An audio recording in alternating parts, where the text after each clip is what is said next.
नमस्कार बच्चों, आइए आज पढ़ते हैं रेफ और पदेन में अंतर। बच्चों, रेफ और पदेन दोनों रा के ही रूप होते हैं, लेकिन इनके प्रयोग करने के जो नियम होते हैं वो अलग अलग होते हैं।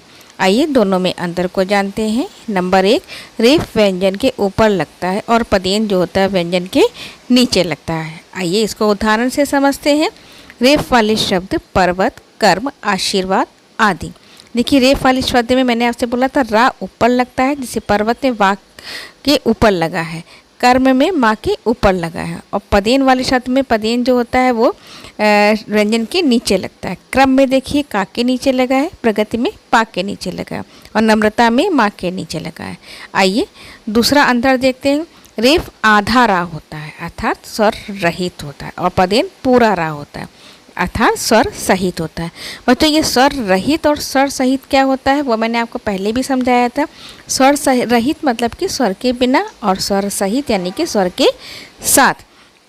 तो आगे चलते हैं।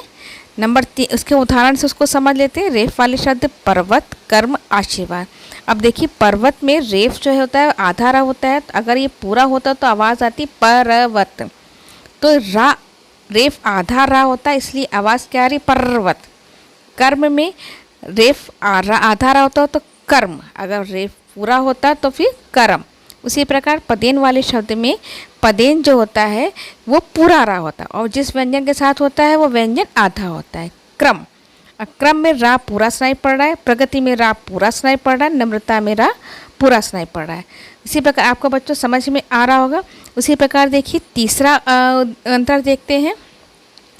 पदेन जिस व्यंजन के साथ लगता है वो व्यंजन आधा होता है, और रेफ जिस व्यंजन के साथ लगता है वो व्यंजन जो होता है पूरा होता है। जैसे कि मैंने आपको उदाहरण बताया था।